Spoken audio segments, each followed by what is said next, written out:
Ay mga kapatid, mga tugang, magandang gabi po.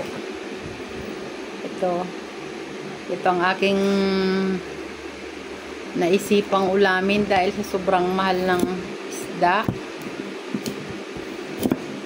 Although tag-ulan naman, magsusutanghon na lang po ako with chicken, tsaka may celery, ayan, carrots, onion leaves. Yan, simple lang. Yun ang magiging dinner po. Napakahirap po talaga pag tag-ulan at alam ko may dumaan na bagyo sa atin. Kaya ganito ang sitwasyon ng panahon natin. Kailangan lang magtipid-tipid talaga sa sobrang hirap ng buhay. So, mga kapatid, kayo po, anong mga ulam nyo hapunan?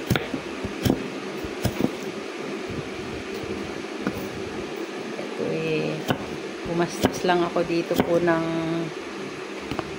250. Yan. Hanggang bukas na po yan na umaga. Meron pang matitira. Lahukan po natin ng celery. Medyo hindi pa maganda ang aking pakiramdam, gawa ng ako po ay nasipon.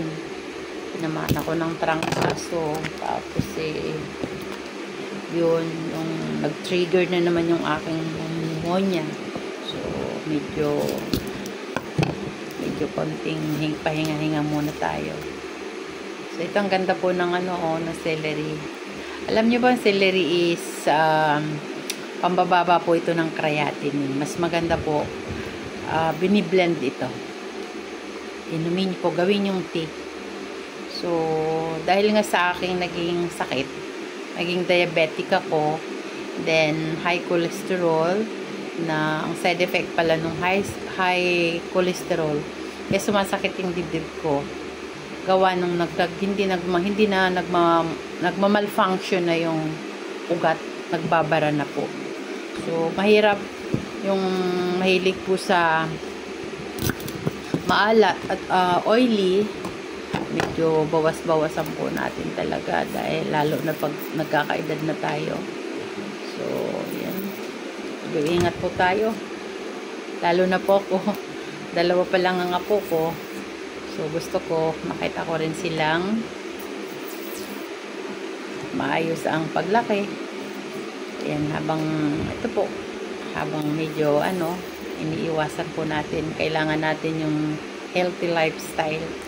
Akala nyo po pag kumakain ng lechong baboy, masasarap na pagkain, hindi po siya healthy. Mas maganda pa nga po yung yung mga root crops, yung low carbs, yun talagang maganda. Kaya ito po, namaya ko po ito iluluto. Maya-maya i-prepare ko po muna. So, maraming salamat po. Ngayon lang po ako nag-live. Maraming salamat po. Sana po suportahan nyo ako sa aking ginagawa. Noong una po kasi nagre-reels na ako, kaya ang aking followers nun tsaka malaki na po. So almost 3K ang aking followers. So nahack po siya. Hindi ko na siya ma-retrieve. Sayang po. Siguro mga 2 years nang nakakaraan.